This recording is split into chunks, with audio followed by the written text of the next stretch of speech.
sickle. Bleeding saints and forest witches, the past unburied, the books unsealed, the old celebration returning.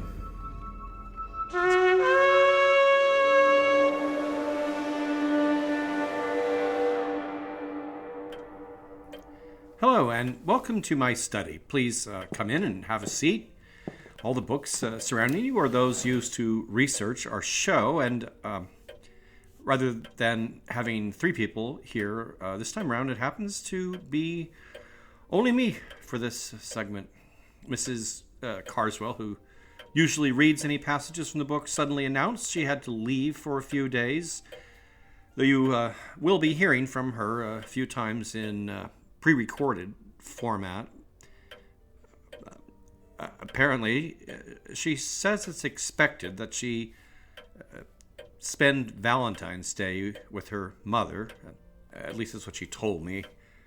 I suppose it doesn't sound exactly out of character, but it was all very abrupt, and there's been some unpleasantness with our outdoor man, Mr. Petrovich. I'm not sure if that plays into it all or not. So what we have tonight, episode 42, Murdered Sweetheart Songs.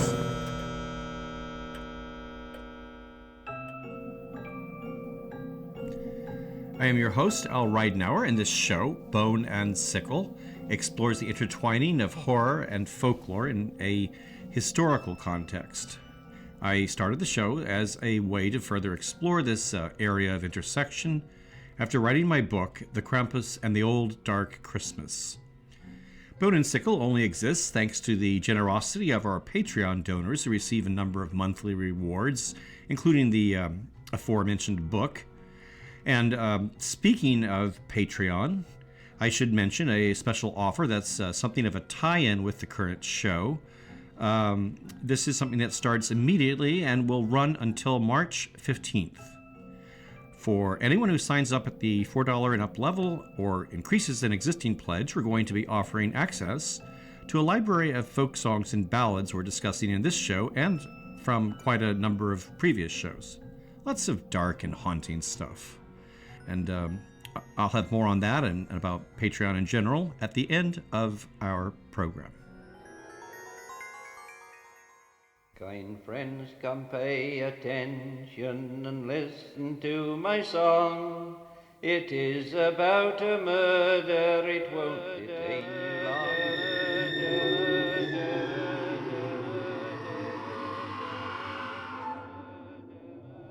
Well, yes, tonight is about murder, and since we're celebrating Valentine's Day, about love.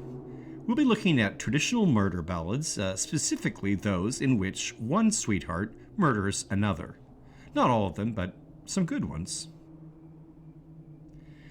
We'll start with one of the newest and most well-known, the American song, Banks of the Ohio. By newest, I mean that it can be traced back no further than the 19th century, though it does clearly borrow from older British and Irish songs, and we'll be working our way backwards to some of those. It's always hard to date folk songs as they were orally transmitted, and it wasn't until the late 1800s that anyone found it worthwhile to transcribe the lyrics or discuss the topic in the written record. And folk songs also notoriously mix and match lines from one to the other, so where one starts and another ends is a little difficult to determine. Lyrics did become a little less fluid with the advent of recording in the 1860s, but then it wasn't until the 1920s that anyone presumed there could be an audience for these sorts of backwoodsy ballads. So it's from 1927 that we have our first recording of The Banks of the Ohio by Red Patterson's Piedmont Log Rollers. Down beside where the waters flow, down on the bank of the Ohio. The song has been recorded hundreds of times, so it's hard to know where to start or with what version. It's even been covered in a Swedish version from 1972. And came out as a Czech single in 1975.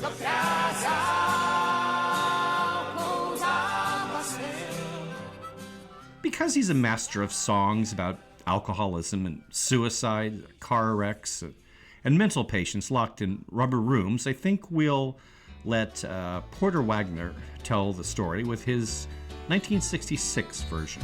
I asked my love to take a walk, just to walk a little ways as we talked about our future wedding day. And when she told me she could never be mine, I placed a knife against her breast, as into my arms she pressed. She cried, "Oh, please don't murder me. I'm not prepared for eternity." Sadly, the song's narrator doesn't heed her pleas and either stabs or slashes the throat of his beloved and then disposes of her body in the Ohio River. I took her by her lily white hand. I led her down to the river strand. I plunged her in where she would drown, and stood and watched as she floated down. Monstrous as this is, there's also a certain lovesick tragedy to it all, with the singer immediately recognizing I killed the girl that I love best, because she would not be my bride. as the chorus returns to haunt him with the dream he has destroyed. And our home so happy be, down beside some water flow, on the banks of the Ohio. So while our Ohio River killer in his contrition may possess at least a shred of humanity, you'll find no such thing in our next murderer, the narrator of the ballad Down in the Willow Garden. By the way, that last version of Banks of the Ohio was by the Kossoy sisters. We've heard from them before in our Butcher Lore episode, in which they provided a song about the bloody slaughter of the giant Darby ram. The earliest version of Down in the Willow Garden appears to have not gone by that title, but by Rose Connolly, the victim's name, an Irish family name pointing to the song's likely roots in that country. Rose Connolly was the name used for this first recorded version from 1927, the same year as Banks of the Ohio came out. The artists were two old-time musicians from North Carolina, G.B. Grayson and Henry Witter, whom you are hearing now. Down in the Willow Garden, where me and my love did be. While visiting the U.S. in 1918, the British folk music collector Cecil Sharp encountered the song in Grayson and Witter's native North Carolina, as well as in Virginia, and an early mention in a book from 1915 refers to the song as being popular in Virginia in 1895, but that's as far back as we go on this one. The murder itself in this song is much more involved than in our last. Here's what happens. I had a bottle of the burglar's wine, which my true love did not know. And there I poisoned my old true love down under the banks below. Now, poisoning is only the first part of this gruesome process. If you couldn't quite catch what sort of wine seems to have been poisoned, and you thought you heard burglar wine, you did. There's endless discussion as to what this could mean, with many scholars believing It's the singer's mishearing or substitution for other similar sounding words, Berkeley wine or Birdlin, or a French word for a type of pear from which wine can be made. But Burgundy is the more reasonable word used in most versions today. Now, but this is a modern substitution and definitely not original. It doesn't really matter. The point is, the wine is drugged, but that's not enough to kill our poor Rose Connolly. The Cossoy sisters will tell us what else awaits her. I stabbed her with my dagger, which was a bloody knife, and I threw her into the river, which was a dreadful sight. My father often told me that money would set me free if I would murder that dear little girl whose name was Rose Connolly. For us, there is something even more chillingly senseless and psychotic in this murder than what was probably intended. As with a number of songs we'll be hearing, it can be assumed that the murdered woman had become pregnant and is murdered by a lover unwilling to take responsibility for the child. Pregnancy in these old ballads, unlike murder, ironically, might not be mentioned directly as a matter of discretion. But we needn't overextend that explanation. The societal pressures won't explain every monstrous deed in every ballad. If you look at other songs, including some I've discussed in past episodes, you'll find plenty of murders with no explanation other than the evil in the heart of the killer. So, just a reminder that the chilling senselessness of the crime, that particular sense of horror, may sometimes be intentional. In any case, Down in the Willow Garden ends with the killer, whether remorseful or not, facing the consequences of his deeds. We hear that his father is despondently weeping and apparently incorrect about money setting him free, and that the killer is now Upon the scaffold high, my race is run beneath the sun, though hell's now waiting for me. For I have murdered that dear little girl whose name was Rose Connolly.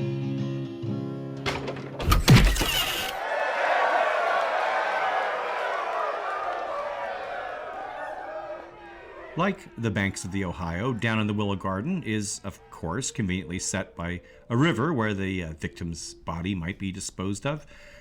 But there's more to the setting than that little practical matter. It's important that these locations are remote and would have been understood by original listeners as dangerous to a young woman who should restrict her courting to safer, more supervised locations. So the garden aspect of Willow Garden, the place's attractiveness would be part of a dangerous seduction. This is made even more obvious in the song The Banks of Red Roses. High and easy led astray, for that I would work, I would rather sport and play with my Johnny on the banks of red roses.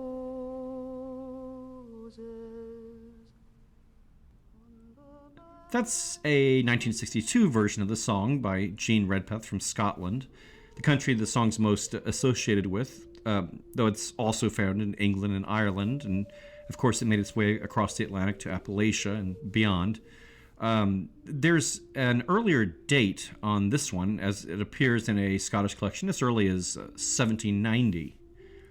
In this ballad, in the Banks of Red Roses, the victim Jeannie's seduction is aided by Johnny serenading her amid the roses on one of various musical instruments, depending on the version, fiddle or accordion usually. In some versions, Johnny has even already dug the girl's grave in a nearby cavern. In any case, it all ends badly for Jeannie, as these things do. He took out his pocket knife, and it was long and sharp, and he plunged it through and through the And he bonny plunged it right into his own dear Mary's heart. plunged it And he plunged it right into his own dear Mary's heart.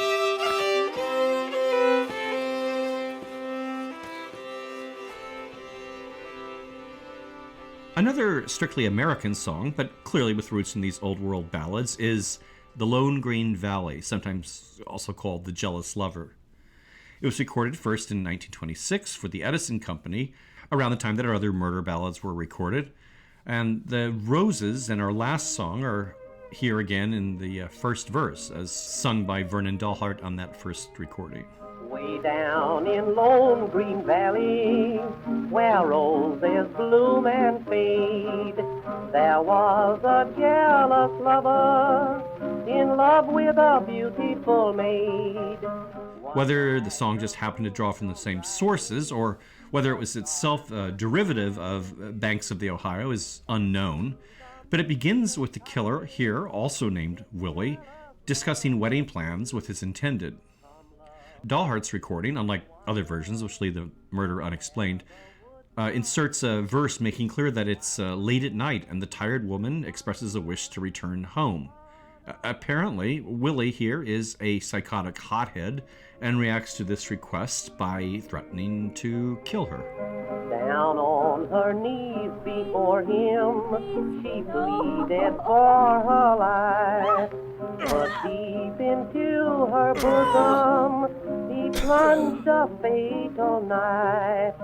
Well, all very dreadful, but what almost makes it worse, or better, depending on where you stand, is that the song ends in a way unique to these ballads, with the fiancée choosing to forgive her psychotic lover or killer.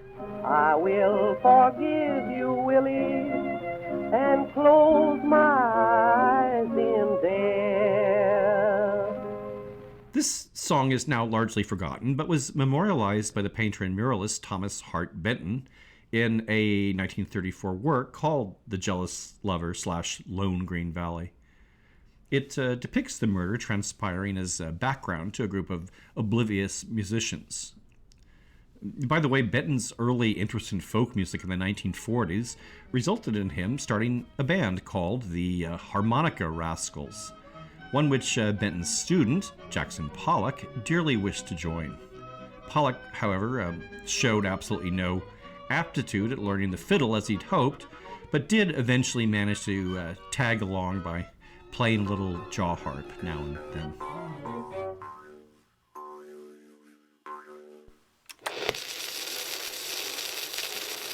There's a little girl in Knoxville, a town you all know well.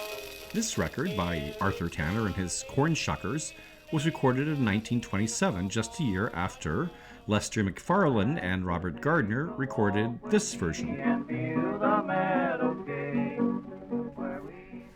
The name of the song is Knoxville Girl, as in Knoxville, Tennessee, and these 1920s versions are only the tip of the chronological iceberg here, as it's a version of a British ballad that's first mentioned all the way back around 1700.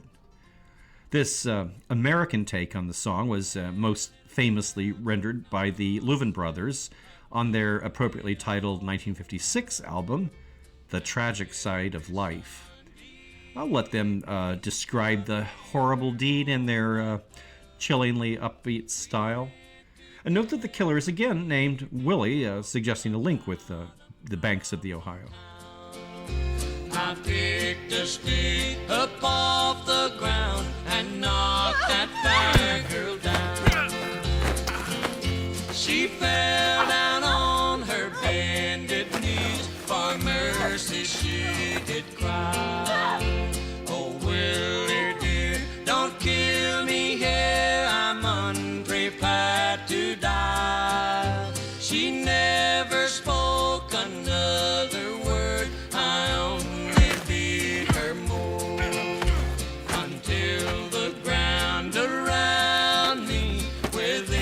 her blood did flow.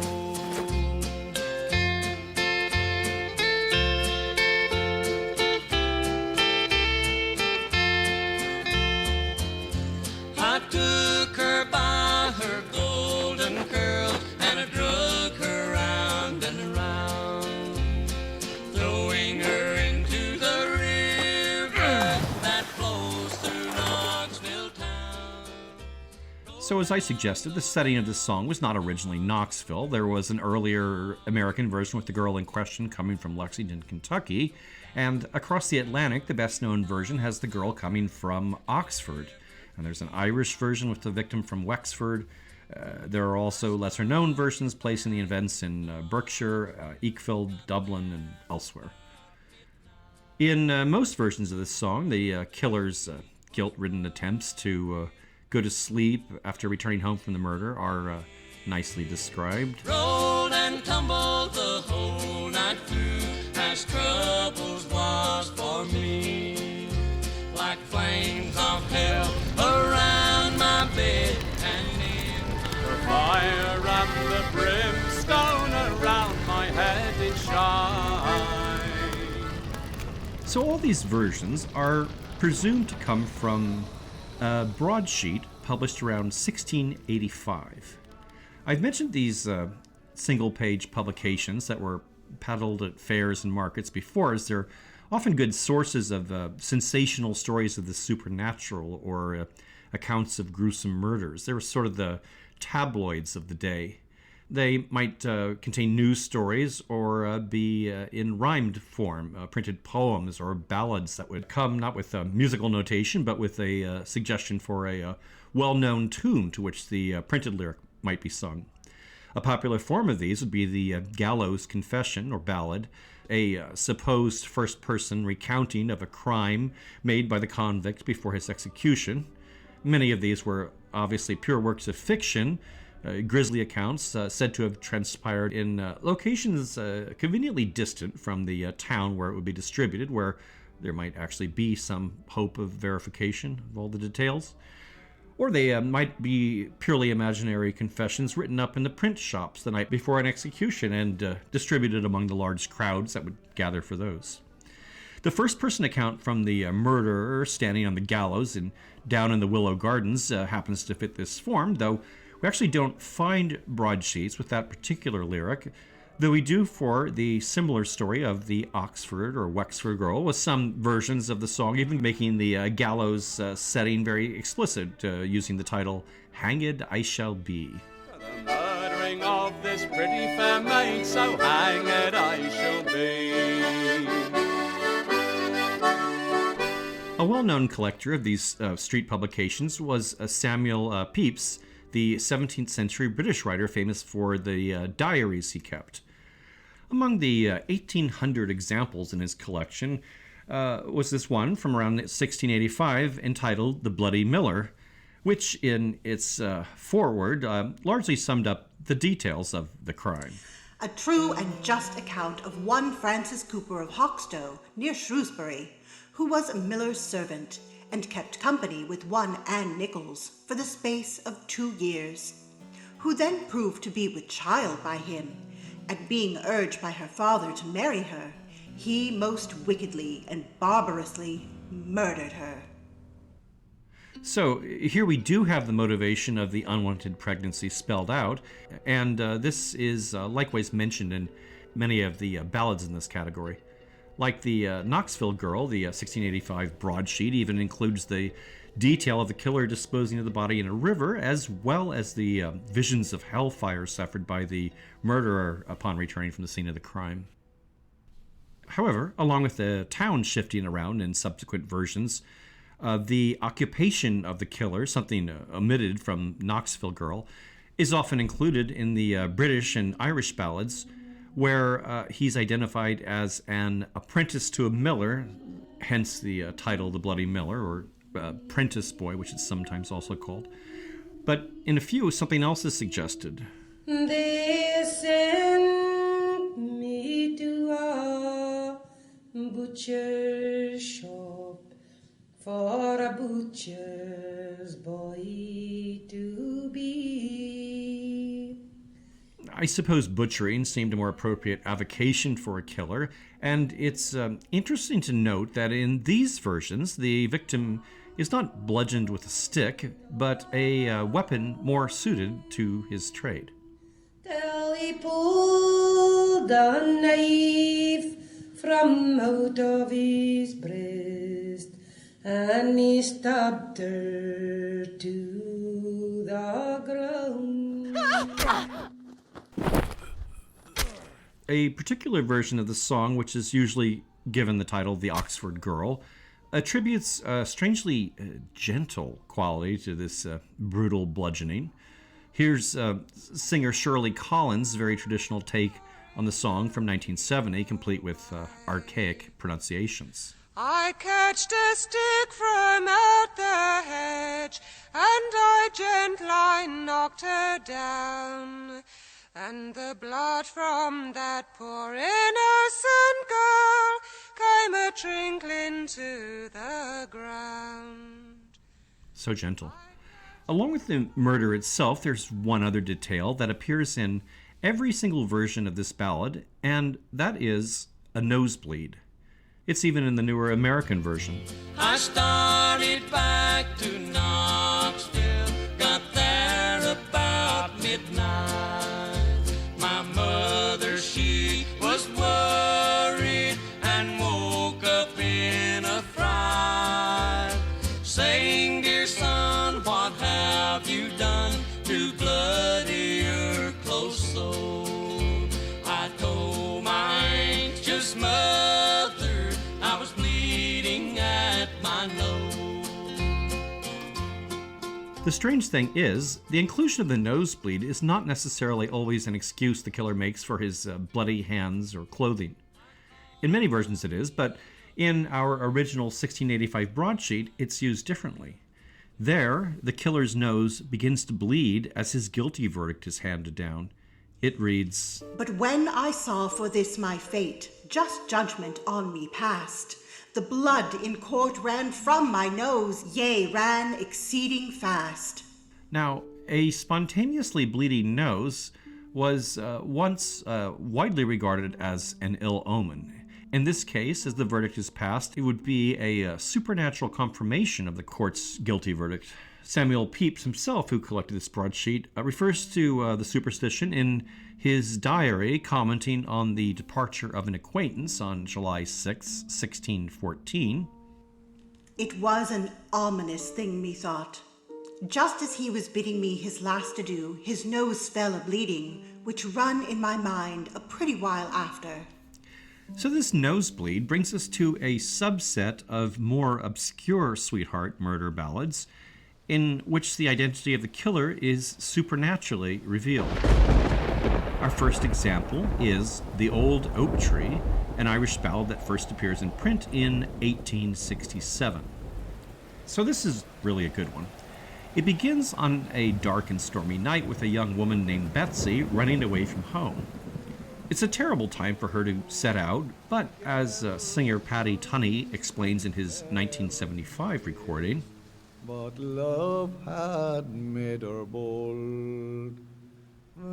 When she hasn't returned the next morning, her widowed mother sets out to find her, searching desperately for 3 weeks, until unsuccessfully returning home, where she dies of a broken heart.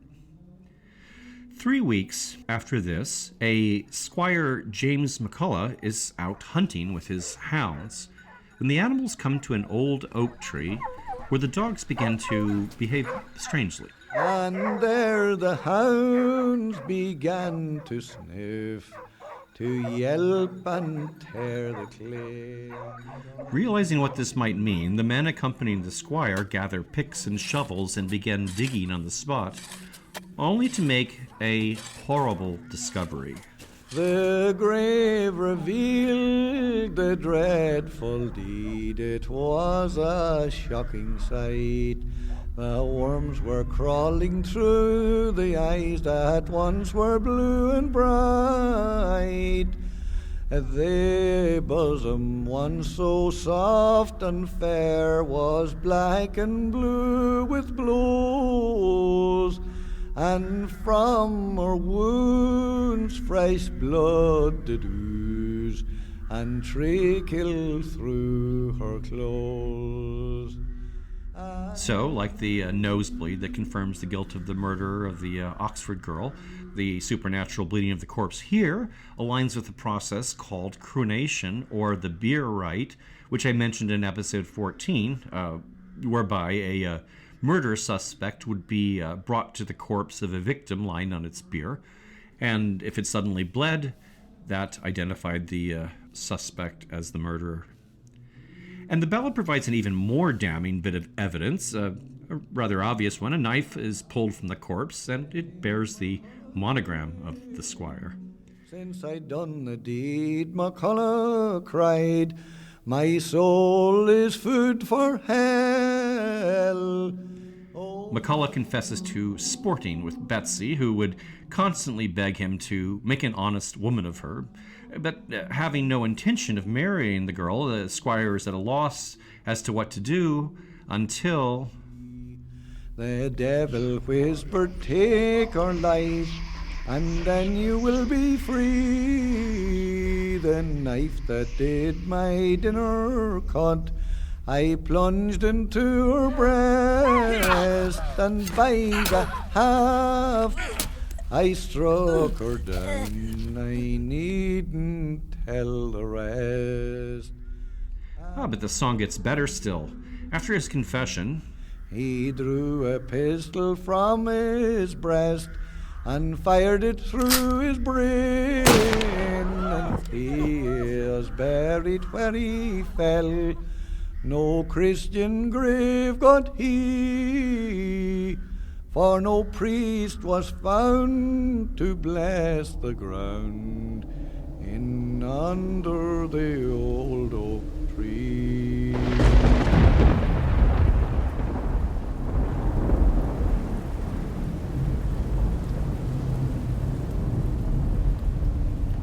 A Scottish song from the early 1800s offers an even more supernatural means by which the fiend who murders his lover is identified, and that would be the appearance of a ghost. The song is called Young Benjy, and tells of a great love between this Benjy and Marjorie, which sadly goes awry.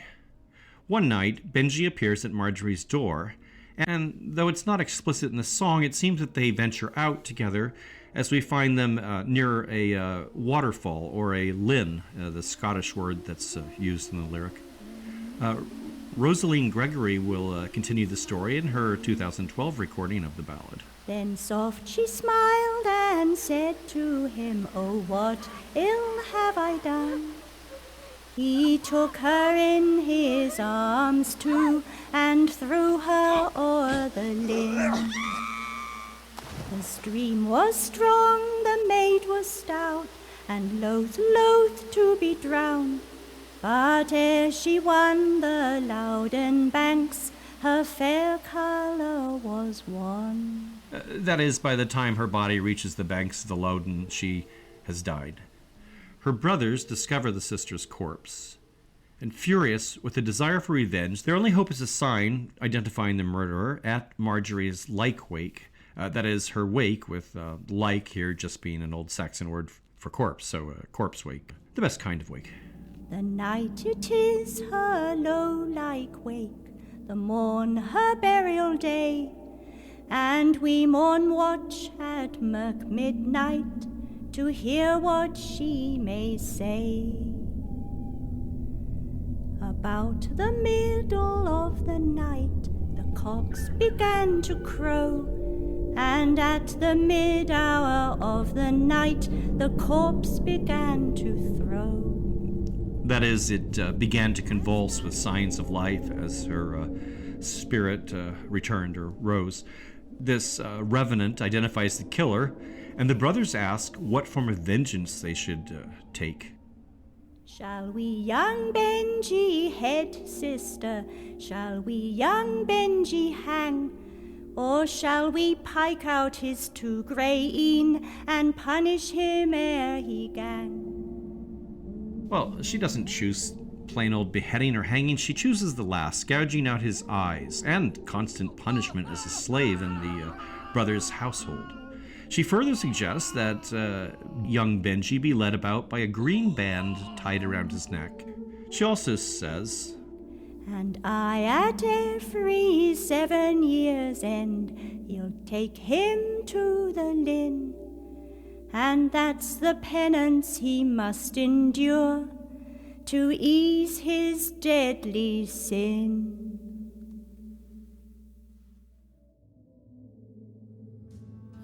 The wind did howl, and the wind did blow, la la la la la, la la la lee. A little bird looked down on Henry Lee. Our last song would be particularly obscure were it not for this cover by Nick Cave along with PJ Harvey from his excellent 1996 album Murder Ballads. He calls it Henry Lee, which is one of the many names it goes by, along with Love Henry. These are both newer American names. The song is usually said to originate in 18th century Scotland, but the pioneering British ballad collector Francis James Child also noted very similar ballads from Scandinavia. Anyway, the older title of the song most often used is Young Hunting, or less frequently Earl Richard, The Proud Girl, or The False Lady. And this one offers a refreshing change. This song features the woman in the role of the murderer. While this story is very Scottish and rather archaic in its essentials, it's had a particularly robust circulation in Appalachia, where the tale survives in an oddly fractured form, like many folk songs. Nick Cave and PJ Harvey's version seems to derive from these versions, and is also fairly bewildering with its inexplicable presence of a little bird alongside a gruesome murder. Get down, little Henry Lee, and stay all night. Get down, little Henry Lee, and stay all night with me. Now, this is probably the earliest recording of the song, made in 1929 by West Virginian blues and folk singer Dick Justice. So this refraining, get down, which might sound a little out of place, is lacking its original context. It's a woman, originally mostly known as Lady Margaret, asking her lover who's come for a visit to get down from his horse and come in. Older versions portray him as a knight or an earl just come in from hunting, hence the Young Hunting and Earl Richard titles. But sadly, the point of him visiting seems to be to tell Lady Margaret that he's found another lover whom he loves better. Nevertheless, she begs for a final kiss, or for him to spend the night, sometimes with an enumeration of details about the warmth of her welcome, her glowing hearth and candles and wine and the like. But her motivation seems here to be a little darker than just one last kiss. As Henry Lee leans into her, and with a little penknife held in her hand, well, she plugged him through and through. With a penknife in her hand, she wounded. She drawed out her little penknife. It had been both keen and sharp. With a penknife in her hand, she wounded him full deep. She wounded him full deep. while the weapon is almost invariably a penknife, in an older version Child collected, it has it as a bodkin, that is something like a knitting needle or a pin for fastening hair or killing a lover. Then comes the problem of getting rid of the body. Occasionally, Lady Margaret does this herself, but most often she calls upon her servants, telling them, "Oh, by the way, Saying, there's a dead man in my bedchamber, I wish he was away, I wish he was away." In older versions collected by Child, the corpse has been kept on the premises for 3/4 of a year before we hear of Lady Margaret getting a little nervous about the situation. And in these versions, the corpse of Henry Lee is thrown into the River Clyde, but in nearly all later versions, the choice is a deep well. After dumping the body, Lady Margaret spitefully cries out, lie there, you false young man, lie there alone, and let the one that you love best think you long a-coming home, oh, long a-coming home. The servants are sworn to secrecy with the bribe of a ring or valuable clothing, but then there's the problem of a little bird that has witnessed the whole thing, and it's a talking bird, of course, a parrot in the older versions, and it's threatening to tattle. Margaret attempts to buy its silence, as she's done with the servants, offering the bird a golden cage in which it has no interest. And then it refuses her refraining request to come down from its perch, pointing out that this did not go well for the last person who came down from his horse. Lady Margaret wishes aloud for a bow and arrow to shoot the bird, but by this time the bird has sensibly flown off. Some writers regard the bird as a symbol of Henry Lee's soul, which may or may not be, but on its face the scene is actually comic and may well have just been inserted to leave the audience with a bit of levity after such a gruesome tale. Odd as it is, the bird sequence here is all but identical to a scene from the ballad Lady Isabel and the Elf Knight, which I mentioned in episode 14, along with another tattling bird in the grim fairy tale The Juniper Tree.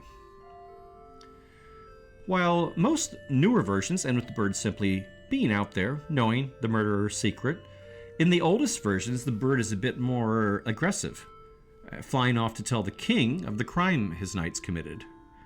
And here the bird helps locate the victim's body. The king has had his divers, called duckers in the Scottish lyric, out searching for the body, not in the well, but in the river in these versions. But rather than doing this during the day, the bird directs them to do so at night, when a bright burning candle will mark the spot where the body might be found. Sir Walter Scott, another avid collector of these old ballads, regarded this reference to candles as referring to the belief in so-called corpse lights, lights that might sometimes mark the location of dead bodies. But Child and others believe what's being referred to here is the old custom of locating the body of a drowned person by casting a loaf of bread fixed with a candle or sometimes a bit of quicksilver out on the water and watching for the spot to which it floats. And there would be the body. This practice, by the way, is mentioned in Huckleberry Finn, and also apparently was in use up into the late 1800s, according to British and American newspaper accounts, which remark upon it being used with great success. Once the body of Henry Lee is hauled up, it's described as being particularly pale or sometimes even blue. That is, until it miraculously runs red with blood in the presence of Lady Margaret, fingering her as the killer, as in the old oak tree and the Oxford Girl. And of course, there are consequences, not only for Lady Margaret, but her co-conspirators, the servants, all of whom are to be consigned to the flames. The king's men gather wood and set it alight, but the two servants, being less guilty, seem not to be flammable. But the murderer herself, according to this very old lyric sung by A.L. Lloyd in 1970, Margaret herself, well, she burned like the holly green. Now, normally people being burned at the stake would make for a suitably grim and perfectly respectable ending for our little show, but as this is our Valentine's show, I thought I'd end with something a bit more tragically romantic. As it turns out, some Appalachian derivations of this song are in some ways less dark and you might even say a bit romantic. In these, Henry Lee refuses to come in to be with Margaret as he already happens to have a wife. It's not clear from these abbreviated versions what their previous relationship has been, but Margaret is still unhappy with this refusal and stabs him as per usual. But in these songs, the assault is more of a crime of passion, not a premeditated act, and is immediately regretted. In most of these, the would-be murderer even calls for a doctor. The poignancy of the whole thing is nicely conveyed in this atypical 2008 rendering of the song by Jolie Holland. Get well, love Henry, she cried. Get well, said she. Oh, don't you see my own heart's blood come flowing down so free. Oh, can't you just see a fear-racked Lady Margaret clutching Henry Lee as he slumps into a dark pool of blood? And then Henry Lee tells Margaret no doctor can save him now, only God. And he dies. I didn't say it was going to be a happy ending. I said it was going to be tragically romantic. Anyway, as with these other songs, Margaret tosses the corpse out in the river where he floats away with all the other unfortunates killed so that later generations, when feeling a bit wistful or romantic, can enjoy a good folk song. Dragged her to the riverside that flows through Wakefield town. That flows through She's a drowning on the tide. In the river which further drift aside. Into the riverside, Some water flow on the banks of the Ohio.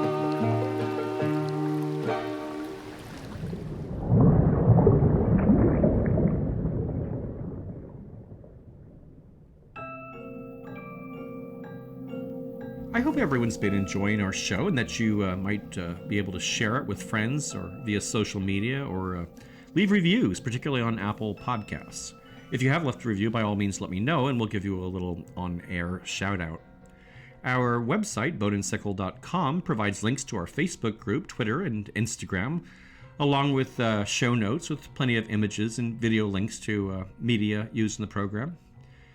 We use quite a lot of music in the show, most of which is the original background music, but we also feature songs like the old ballads we've been using this week. And I want to remind listeners what I said at the top of the show about a special offer that's good till March 15th for anyone who signs up at the $4 level and up, or increases an existing pledge. For those people, we're going to be offering access to a library of the folk songs and ballads used in this and other programs. I regularly link songs that are featured in the show notes, but this will include dozens of other non-featured songs used in those collage-style mixes I do, as well as other versions of the songs which might be of interest. I usually don't do this, but I'm trying to make a serious push for support, so I'm going to run through the Patreon rewards offered. $4 members receive monthly downloads of rare, usually rather antique folklore, history, or horror volumes. $8 members get extra downloadable audio, that is monthly readings of horror or folklore texts, given the bone and sickle treatment with a little bit of ambient soundscaping, that is. $12 gets you a monthly download of the complete background soundscapes we use here, that is all the music and sound effects without the narration, as well as the rare book downloads and the recorded stories.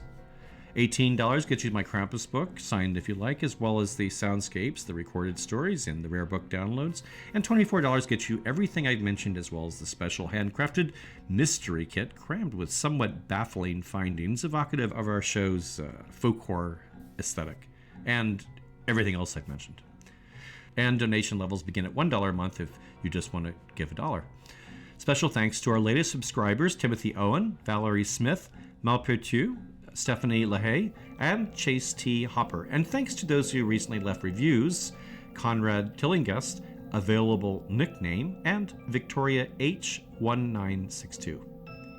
The show is written and produced by me, Al Ridenour. Mrs. Carswell is played by Sarah Chavez, whose projects and writing related to death and culture you can track at sarah-chavez.com. Thanks so much for listening, and stay safe young lovers.